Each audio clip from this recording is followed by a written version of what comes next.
हो गया। तो चलिए देखिए, इससे पहले हम लोग पढ़े थे कौन सा, प्रेजेंट पार्टिसिपल, ठीक है। तो प्रेजेंट पार्टिसिपल अगर अच्छे से समझ में आया है तो इसमें भी बहुत आसानी होगी, कोई दिक्कत नहीं है। प्रेजेंट पार्टिसिपल समझ में आ गया है ना?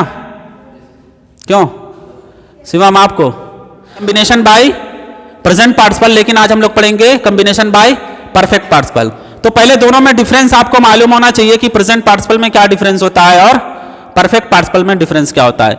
प्रेजेंट पार्टिसिपल में कोई काम स्टार्ट हो रहा था, है ना। प्रेजेंट पार्टिसिपल में ये था, उसमें भी दो काम क्या हो रहा था, स्टार्ट हो रहा था। मतलब पहला काम जैसे ही समाप्त हो रहा था, दूसरा काम हमारा क्या हो रहा था, शुरू हो। पहले काम के समाप्त होने के बाद जैसे ही दूसरा काम शुरू हो रहा था, दोनों में क्या था, जल्दबाजी था, दोनों में जल्दबाजी था। लेकिन यहां पे आप लोग देखोगे कॉम्बिनेशन परफेक्ट पार्टिसिपल में कोई जल्दबाजी नहीं होगा। वो एक काम करेगा और दूसरा काम काफी लेट भी हो सकता है, कोई मतलब इसमें कोई कंपलसरी नहीं है कि वो काम अभी तुरंत जल्दी से हो जाएगा। लेकिन प्रेजेंट पार्टिसिपल में क्या था, एक काम के समाप्त होने के तुरंत बाद दूसरा काम क्या हो जाता था, शुरू हो जा रहा था। जैसे रीना अपना मुंह खोली और दवा खा ली, तो यहां पे रीना अपना मुंह खोली तो दवा तो तुरंत ही खाएंगे, ऐसा तो नहीं है कि मतलब 10 मिनट के बाद 15 मिनट के बाद मुंह खोल के ऐसे इंतजार हाथ में दवा लेंगे उसके बाद खाएंगे, ऐसा नहीं है ना। तो वहां पे अब जैसे मोहन शेर देखा वहां से भाग गया, है ना। मोहन शेर देखा वहां से क्या हुआ, भाग गया। अब मोहन शेर देख रहा है, उसका इंतजार थोड़ी करेगा और मुझे खा जाओ, वो वहां से क्या करेगा, भाग जाएगा। तो प्रेजेंट पार्टिसिपल से हमको ये सेंस मिल रहा था कि उसमें पहला काम समाप्त होने के तुरंत बाद दूसरा काम क्या हो रहा था, शुरू हो रहा था। लेकिन परफेक्ट पार्टिसिपल में ऐसा नहीं है। परफेक्ट पार्टिसिपल में एक काम के समाप्त होने के बाद जो दूसरा काम शुरू होगा ना, उसमें कोई जल्दबाजी नहीं होगा, वो धीरे धीरे मतलब होगा, है ना। समझ आ रहा, इतना समझ में आया। प्रेजेंट पार्टिसिपल में कोई काम, एक काम के प्रेजेंट पार्टिसिपल में एक काम समाप्त होने के बाद जो दूसरा वाला पार्ट था, दूसरा वाला काम था, वो तुरंत क्या हो रहा था, शुरू हो रहा था। लेकिन परफेक्ट पार्टिसिपल में एक काम के समाप्त होने के बाद जब दूसरा काम स्टार्ट होगा, उसमें कोई जल्दबाजी नहीं होगा, ठीक है। तो चलिए आइए देखते हैं, इसको हम लिख दिए आप लोग को लैंग्वेज पूरा हिंदी में आसानी से ताकि समझ में आए। देखिए क्या लिखा है, जब एक ही व्यक्ति दो कार्य करता है, देखो व्यक्ति भी कितना होना चाहिए, एक होना चाहिए। जब एक ही व्यक्ति दो कार्य करता है और दूसरा कार्य पहले कार्य के समाप्त होने पर शुरू होता है ना, शुरू होता है, और दूसरा कार्य शुरू होने में कोई जल्दबाजी ना प्रतीत हो। समझ में आ रहा, दूसरा काम शुरू होने में कोई जल्दबाजी ना प्रतीत हो, तो सब्जेक्ट को हटाकर निम्न स्ट्रक्चर का प्रयोग किया जाता है। समझ में आ रहा है था। तो जो ये परफेक्ट पार्टिसिपल होगा, इसमें भी सब्जेक्ट क्या होगा, एक ही होगा। सब्जेक्ट को ध्यान देना है, एक ही होगा। और जो इसमें काम में जो डिफरेंस होगा ना, काफी लंबा समय होगा, लॉन्ग टाइम होगा। इसमें कोई जल्दबाजी नहीं होगा कि एक काम कर लिया उसके बाद दूसरा काम तुरंत शुरू कर दिया जाए, ठीक है। समझ में आ रहा है। तो आइए हम लोग देखेंगे, इस स्ट्रक्चर का यूज करना है, ठीक है। परफेक्ट पार्टिसिपल इसका स्ट्रक्चर बनता है, इसी स्ट्रक्चर के माध्यम से आप लोग इसको पढ़ोगे, ठीक है। तो आइए स्ट्रक्चर को देख लेते हैं। देखिए हैविंग क्या लगाना है, हैविंग। सब्जेक्ट को हटाकर क्या करना है, सब्जेक्ट को हटाकर आपको हैविंग लगाना है। जो वर्ब का फर्स्ट सेकंड फॉर्म होगा उसको किसमें, थर्ड फॉर्म में चेंज करना है। वर्ब के बाद अगर अदर वर्ड भी हैं, है ना, दूसरे मान लिया पहले सेंटेंस में अदर वर्ड भी रहेंगे तो उसको हम लोग अदर वर्ड में लिख देंगे। मतलब ऑब्जेक्ट, वर्ब के बाद क्या लिखेंगे, ऑब्जेक्ट। ऑब्जेक्ट के बाद भी अगर कोई अदर वर्ड रहेगा उसको भी लिख देंगे, किसको हटाकर, सब्जेक्ट को हटाकर। और वर्ब को हमेशा कौन से फॉर्म में लिखेंगे, वर्ब का थर्ड फॉर्म में कर देंगे। और उसके बाद कामा लगा के जो सेंटेंस रहेगा ना, उसी को उसी के सामने क्या कर देना है, लिख देना है, और कुछ इसमें करना नहीं है, ठीक है। तो आपको कौन कौन सी बातों को ध्यान देना है, इसमें कितनी बातों का ध्यान देना है। नंबर 1, सब्जेक्ट एक ही होना चाहिए। उसके बाद काम में कोई जल्दबाजी नहीं होना चाहिए। अभी जब हम लोग एग्जाम्पल लेंगे तो आप लोग को समझ में आएगा कि इसमें कोई काम होने की जल्दबाजी नहीं प्रतीत हो रही है, ठीक है। और उसके बाद आपको पहले वाले सब्जेक्ट को हटाकर इस स्ट्रक्चर का यूज करोगे। पहले वाले सेंटेंस की जगह पे इतना पूरा हैविंग प्लस वर्ब का थर्ड फॉर्म प्लस ऑब्जेक्ट, कामा लगा के गिवन सेंटेंस आपको क्या कर देना है, लिख देना है, ठीक है। ये स्ट्रक्चर हम अपने आप से बनाया है, ऐसा कहीं स्ट्रक्चर नहीं मिलेगा आपको। ये मतलब हम अपने आप से इसको सेट किए हैं ताकि आपको आसानी लगे समझने में, ठीक है। तो आइए इसका एग्जाम्पल हम लोग लेते हैं, बहुत आसानी से समझ में आएगा। ज्यादा एग्जाम्पल नहीं लेंगे हम लोग, 2-2 एग्जाम्पल लेंगे। उसके बाद जब प्रैक्टिस करेंगे तब उसमें आपको ज्यादा क्लियर हो जाएगा। ठीक है, समझने के लिए हम लोग सिर्फ दो दो एग्जाम्पल लेंगे लगभग सब में। तो आइए देखिए, इसका पहला एग्जाम्पल क्या है, ही रोट ए लेटर। उसने क्या किया, पहला काम कौन सा किया, लिखने का काम किया। क्या लिखा, a letter. He wrote a letter, उसने एक पत्र लिखा और उसके बाद ही पोस्टेड इट, उसके बाद इसे क्या किया, पोस्ट कर दिया। तो यहां पे देखिए वह पत्र लिखा है और इसको अब जाएगा क्या करने, पोस्ट करने। समझ में आ रहा है? तो it will take more time, है ना, ये काफी समय लेगा, अभी कोई जल्दबाजी नजर नहीं आ रहा है। यो अभी पत्र लिख रहा है ना, उसके बाद जाएगा ऑफिस पे, वहां पे क्या करेगा, ये पोस्ट करेगा। तो हमको यहां पे दिमाग लगाना पड़ेगा, नहीं तो आप लोग क्या करोगे, writing a letter he posted it ऐसे कर दोगे। कौन सा, प्रेजेंट पार्टिसिपल वाले की तरह कर दोगे, है ना। तो इसको आपको समझना पड़ेगा कि उसमें और इसमें डिफरेंस आपको चेक करके लगाना पड़ेगा। बच्चे काफी इसी में कंफ्यूज होते हैं कि यहाँ पे जो है वर्ब के फर्स्ट फॉर्म में आईएनजी लगा के और दूसरा वाला सेंटेंस लिख देते हैं, ये फार्मूला नहीं लगाते हैं। क्यों नहीं लगा पाते हैं, क्योंकि वो लोग डिफरेंस पता नहीं कर पाते हैं। ठीक है, लेकिन यहाँ पे आपको डिफरेंस लगाना, इसमें काम में कोई जल्दबाजी नजर नहीं आ रहा। वो पत्र लिख रहा है, उसके बाद क्या करेगा, पोस्ट करेगा, यानी इसमें क्या हो रहा है, समय लेगा, इसमें कोई जल्दबाजी नहीं है। तो आपको इसी स्ट्रक्चर का प्रयोग करके क्या करना है, कंबाइन करना है। क्या करना है, कंबाइन। सेंटेंस को क्या करना है, कंबाइन करना है। ठीक है, तो आइए इसको हम लोग इसी फार्मूले के माध्यम से हम लोग कंबाइन करेंगे। देखो इधर, तो देखिए क्या बोला है, पहले वाले सब्जेक्ट को क्या करना है, हटा देना है ना। पहला वाला इसमें का क्या है, ये सब्जेक्ट को क्या कर देंगे, हटा देंगे। यहां पे क्या लिखेंगे, हैविंग। क्या लिख देंगे, हैविंग हो गया। और उसके बाद क्या है, वर्ब का थर्ड फॉर्म रोट। रोट का क्या हो जाएगा, क्या हो जाएगा, रिटन हो जाएगा ना, रिटन। उसके बाद ऑब्जेक्ट क्या बचा, ए लेटर हो गया, ए लेटर हो गया। अब गिवन जो सेंटेंस है उसी को क्या कर देना है, लिख देना है। ठीक है, क्या हो जाएगा, कामा लगा के ही, उसके बाद पोस्टेड, ही पोस्टेड, उसके बाद इट, बस हो गया आपका। ये क्या हो गया, कंबाइन हो गया। ठीक है, having written a letter he posted it. Clear है, कोई दिक्कत? इस स्ट्रक्चर के माध्यम से आपका ये सेंटेंस क्या हो गया, सेट हो गया। ठीक है, दूसरा एग्जांपल आइए देखते हैं। दूसरा एग्जांपल क्या है, शी फिनिश्ड हर वर्क। उसने अपना काम क्या किया, समाप्त किया। उसने अपना काम समाप्त किया या वह अपना काम समाप्त कर ली। उसके बाद क्या, कहां गई, शी वेंट टू स्कूल। अब देखो भाई, इसमें भी काम में कोई जल्दबाजी नजर नहीं आ रहा। भाई काम कर रही है अभी, वो जब स्कूल जाएगी तो उसके लिए तैयार होना पड़ता है ना। तो यहां पे भी काम में क्या है, कोई जल्दबाजी नजर नहीं आ रहा है कि उसका फिनिश करके तुरंत वैसे वो चले जाएगी स्कूल, है ना। तो यहां पे भी आपको दिमाग लगाना है कि इसमें काम के होने की कोई जल्दबाजी नजर नहीं आ रही, यानी काम क्या होगा, बहुत स्लोली होगा। क्या होगा, बहुत धीरे धीरे होगा। ठीक है, काम क्या होगा, बहुत धीरे धीरे होगा, कोई जल्दबाजी नहीं होगा। तो चलिए आइए इसको भी कंबाइन करते हैं। तो बताइए आप लोग कैसे कंबाइन होगा, क्या कर देंगे, क्या कर देंगे, पहले वाले सेंटेंस के सब्जेक्ट को क्या करेंगे, हटा देंगे। उसके बाद क्या लिख देंगे, हैविंग। हैविंग के बाद इसमें जो वर्ब है उसको थर्ड फॉर्म क्या होगा, फिनिश्ड। फिनिश्ड हो गया। उसके बाद ऑब्जेक्ट क्या बचा, हर वर्क, है ना। उसके बाद कामा लगा के दूसरा वाला सेंटेंस क्या कर देंगे, लिख देंगे। क्या लिख देंगे, शी वेंट टू, स्मॉल में लिखेंगे, याद रखना, शी वेंट टू कहां, स्कूल। क्लियर हुआ? तो इस तरह से आपको डिफरेंस पता होना चाहिए।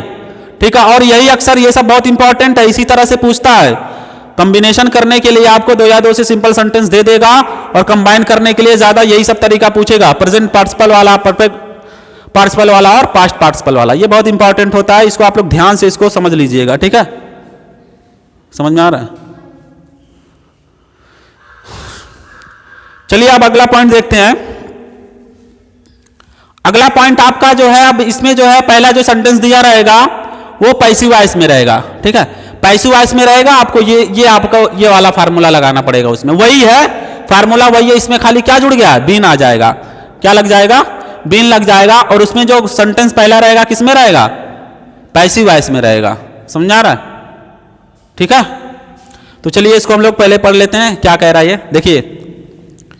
जब पहला सेंटेंस पैसिव वॉइस में हो, समझ में आया, जब पहला, अब इसमें पहला सेंटेंस आपको क्या होगा, पैसिव वॉइस में होगा। पैसिव वॉइस पहचानने आना चाहिए, है ना, पैसिव वॉइस पहचानने आना चाहिए। जब पहला सेंटेंस पैसिव वॉइस में हो तो सब्जेक्ट को हटाकर निम्न स्ट्रक्चर का प्रयोग किया जाता है। तो देखो इस स्ट्रक्चर में और इस स्ट्रक्चर में क्या डिफरेंस आ रहा है, इस स्ट्रक्चर में और इस स्ट्रक्चर में क्या डिफरेंस आ रहा है, खाली इसमें क्या लग गया है, बीन लग गया है। उसके बाद आपको ये भी चेक करना है कि पहला सेंटेंस किस में होगा, पैसिव वॉइस में होगा, सब्जेक्ट भी क्या होगा, एक ही होगा। क्लियर हो रहा है, सब्जेक्ट भी क्या होगा, एक ही होगा। इन सब चीजों को ध्यान देना। चलो देखो एग्जांपल लेते हैं, देखिए इसका अर्थ भी देखो। Reena was awarded by her teacher, Reena अपने टीचर के द्वारा सम्मानित की जाती थी या की गई थी। ठीक है, समझ आ रहा है। उसके बाद देखो दूसरा सेंटेंस उसी के बारे में, जब सम्मानित की गई तो शी फेल्ट वेरी हैप्पी, वो कैसा महसूस की, बहुत खुशी महसूस की। ठीक है, जो रीना है बहुत खुशी महसूस की जब उसके टीचर उसको सम्मानित किए, है ना, अवार्डेड किए। तो इसका कंबाइन देखिए, पहला सेंटेंस देख लो किसमें है, Reena was awarded by her teacher. जब भी देखो is am are was were के बाद वर्ब का थर्ड फॉर्म आ जाएगा। जरूरी नहीं कि बाय रहे तभी आपका जो पैसिव वॉइस होगा, जरूरी नहीं है। जब भी is am are was were के बाद वर्ब का थर्ड फॉर्म आ जाएगा तो वो सेंटेंस किसमें होगा, पैसिव वॉइस में होगा। जरूरी नहीं है कि उसमें बाय लगा हो तभी वो सेंटेंस किसमें होगा, पैसिव वॉइस में होगा। ठीक है, क्योंकि पैसिव वॉइस में कभी कभी बाय भी नहीं है, यहां पे शी है। तो ये गड़बड़ी कभी मत करना कि जो है रीना को हटा दोगे और दूसरे सेंटेंस में क्या लिखोगे, शी लिखोगे। नहीं, वहां जो पहले सेंटेंस में नाम दिया है उसको लिखोगे। ठीक है, इसको यहां से तो रिमूव करना ही करना है, लेकिन इसको रिप्लेस कहां कर दोगे, शी के जगह पे। इसको रिप्लेस करना है कहां पे, शी के जगह पे करना है, ना कि जो इसको रिप्लेस करके जो है शी को वहीं पे रखोगे, ऐसा नहीं करना है। ठीक है, तो आइए चलो हम लोग लिखते हैं। तो रीना ये क्या हो जाएगा, हैविंग, उसके बाद बीन, है ना, उसके बाद वर्ब का थर्ड फॉर्म क्या है, अवार्डेड, उसके बाद बाय हर टीचर, उसके बाद क्या बच रहा, अब दूसरा सेंटेंस ना, कामा लगा देंगे इधर।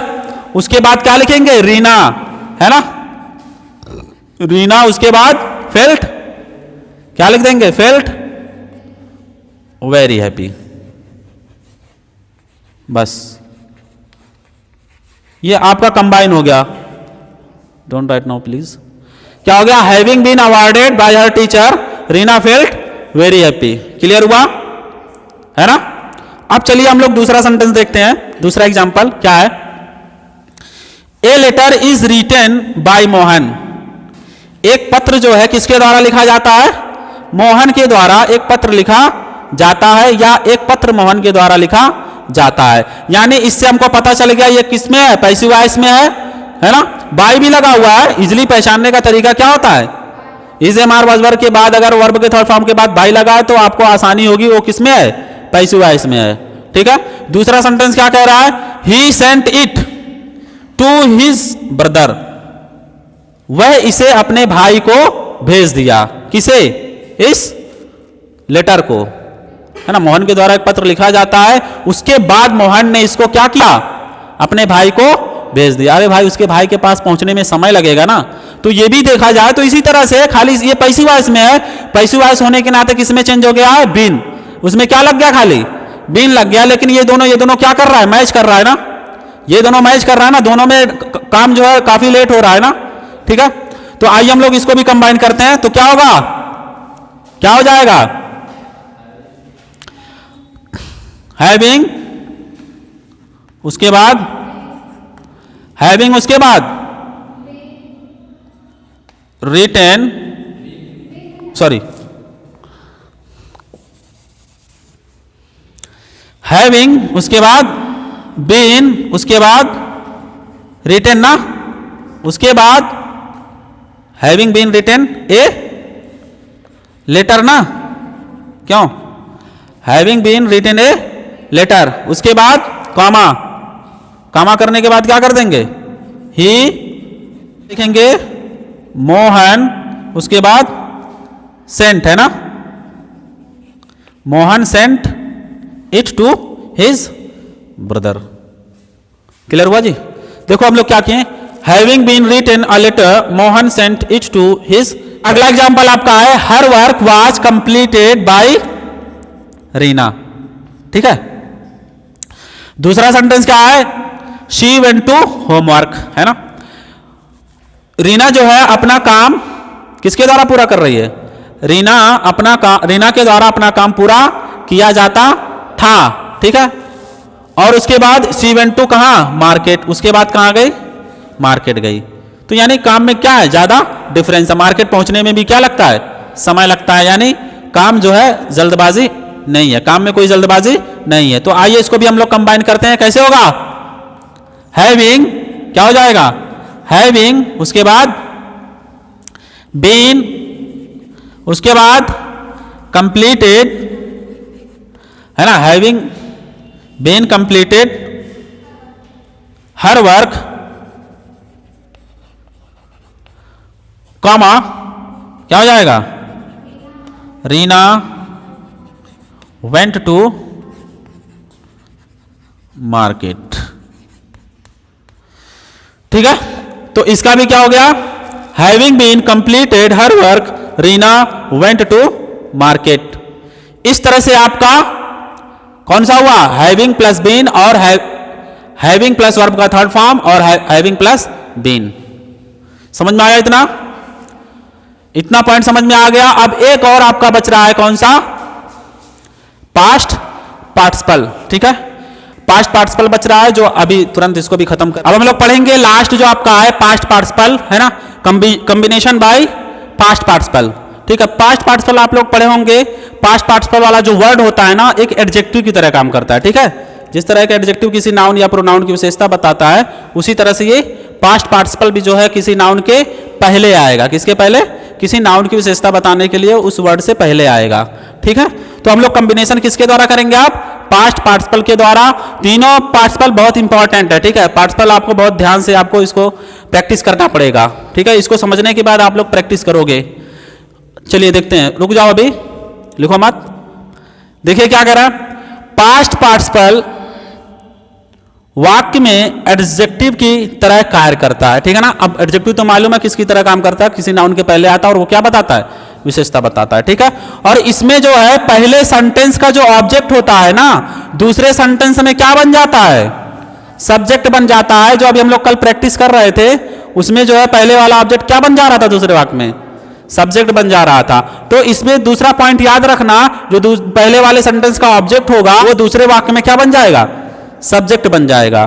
ठीक है, उसके बाद देखिए क्या लिखा है, इसमें कंबाइन करते समय पास्ट पार्टिसिपल वाले शब्द को उस नाउन के पहले लगाते हैं जिसकी वह विशेषता बताता है। ठीक है, समझ में आ रहा है। तो अभी लैंग्वेज आपको अगर दिक्कत हो रही होगी तो अभी जब हम लोग एग्जाम्पल लेंगे आपको उसमें आसानी से समझ में आ जाएगा, है ना, कि इस लैंग्वेज का मतलब क्या है। ये समझ में आया, लैंग्वेज समझ में आ गया। एक बार फिर से देख लो, जो पास्ट पार्टिसिपल वाला जो वर्ड है एडजेक्टिव की तरह काम करेगा और इसमें जो पहले सेंटेंस में जो ऑब्जेक्ट होगा दूसरे सेंटेंस में जाके सब्जेक्ट बन जाता है। उस एडजेक्टिव वर्ड को हम लोग उस नाउन के पहले रखेंगे जिसकी वह विशेषता बताता है। ठीक है, तो आइए हम लोग एग्जांपल लेते हैं, बहुत इजीली समझ में आ जाएगा। देखिए, आई फाउंड माई शर्ट, मैंने अपना शर्ट ढूंढ लिया। ठीक है, या मैं अपना शर्ट पाया, मैंने अपना शर्ट पाया या मैं अपना शर्ट ढूंढ लिया, मतलब वो शर्ट उसका कहीं खोया था। इट वॉज लॉस्ट, ये कैसा शर्ट पाया, जो बहुत पहले खो चुका था लेकिन अचानक उसको क्या हुआ, वो शर्ट मिल गया। तो ये शर्ट कैसा है, लॉस्ट है। क्या है, लॉस्ट माने खोया हुआ, लॉस्ट माने खोया हुआ। ये किसकी विशेषता बता रहा है, इस शर्ट की विशेषता बता रहा है। और देखो दूसरे सेंटेंस में जाके ये क्या बन गया, इट किसके लिए आया है, इस शर्ट के लिए आया। शर्ट ऑब्जेक्ट है और दूसरे शर्ट की जगह पे आप क्या यूज किए हम लोग, इट ले आए ना। सब्जेक्ट क्या बनेगा इसका, इट ही तो बनेगा, निर्जीव है। निर्जीव वस्तुओं के लिए जो सब्जेक्ट बनता है क्या बनता है, दिस बनता है या इट बनता है। तो शर्ट को हमने क्या बना लिया, इसमें सब्जेक्ट बना लिया, है ना। समझ में आ रहा है। तो देखो, आई found my shirt it was lost, और कंबाइन करने का तरीका क्या बताया गया है ना। तो क्या हो जाएगा, पहला सेंटेंस ऐसे लिख देंगे, आई फाउंड, है ना, माई, उसके बाद शर्ट और लॉस्ट को हम लोग ऐड कर देंगे, और लास्ट किसके पहले आएगा? उस नाउन के पहले। जिस नाउन की वो क्या कर रहा है? विशेषता बता रहा है। शर्ट की विशेषता बता रहा है तो वो लॉस्ट किसके पहले आएगा? शर्ट के पहले आ जाएगा। तो आई फाउंड माई लॉस्ट शर्ट। ठीक है, क्लियर हुआ? तो इस तरह से इसका क्या हो गया? कंबिनेशन हो गया। ठीक है, ये आपका दो सेंटेंस था जो सिंपल सेंटेंस था, इसको हमने कंबाइन करके क्या किया? वन किया। और अगला एग्जांपल देखते हैं। अभी और भी एग्जांपल है, दो एग्जांपल है जो उससे आपका पूरा डाउट क्लियर हो जाएगा। देखिए, आई सा ए लायन, मैंने क्या देखा? एक शेर देखा। किसको देखा? एक शेर को देखा। ही कौन है? यही है ना, है ना? शेर के लिए ही आ रहा है, तो यानी इसमें क्या है? ऑब्जेक्ट बना, और दूसरे सेंटेंस में क्या बन गया? सब्जेक्ट बन गया। अब उसकी विशेषता बताने के लिए कौन सा वर्ड आ रहा? उंडेड। वह कैसा था? घायल था। क्या था? शेर कैसा था? घायल था। तो ये जो घायल है किसकी विशेषता बता रहा है? इस नाउन की विशेषता बता रहा है ना। समझ में आ रहा है? पहले सेंटेंस में लायन क्या बना? ऑब्जेक्ट बना। दूसरे सेंटेंस में जाके क्या बन गया? सब्जेक्ट बना। और उसकी विशेषता, लायन की विशेषता बताने वाला वर्ड उंडेड हो गया। बस हमको कंबाइन कर देना है। क्या? आई सा ए कैसा लायन है? आई सा ए उंडेड लायन। आई सा ए उंडेड लायन, मैंने एक घायल शेर को देखा। उंडेड माने क्या होता है? जख्मी या घायल। क्लियर हो रहा है? ठीक है। उसके बाद देखिए, आई फाउंड माई पेन, मैंने अपना पेन पाया या मैं अपना पेन ढूंढ लिया। इट वॉज स्टोलन, और ये देखो, ये जो पेन है ना, यहां पे निर्जुग है इसलिए इसको लिए क्या आया है? इट आया है। क्लियर हो रहा है ना? और वो चुराया हुआ पेन था, है ना? जो पेन है, मतलब इसका जो पेन है वो किसी ने चुरा लिया था। अब वो क्या किया? उसको मिल गया। जैसे बहुत से लोगों की कोई चीज खो जाती है तो बाद में क्या होती है? मिल जाती है ना, या घर में या कोई चुरा लेता है तो बाद में, जैसे गाड़ी हो गया, बाइक हो गया, तो काफी दिन के बाद पता चलता वहां उसकी बाइक मिल गई, है ना, उसकी गाड़ी मिल गई। तो बहुत से ऐसे चोर होते हैं जो उठा ले जाते हैं, काफी 1-2 महीने 4 महीने के बाद पकड़ा जाता है तो मिल जाता है ना। तो ऐसे इसका भी कोई पेन चुराया था और अब क्या हो गया? मिल गया। I found my pen, it was stolen. तो पेन कैसा है? स्टोलन है, उसको चुरा लिया गया था। ठीक है ना? तो अब इसका हम लोग कंबाइन करेंगे तो क्या हो जाएगा? आई फाउंड, है ना, माई, उसके बाद स्टोलन पेन। क्लियर हुआ इतना? तो इस तरह से आपको पास्ट पार्टिसिपल का यूज करके दो या दो से अधिक सेंटेंस को जोड़ करके कितना बनाना? वन सेंटेंस बनाना है। ठीक है? इसमें और भी सेंटेंस आ सकते थे।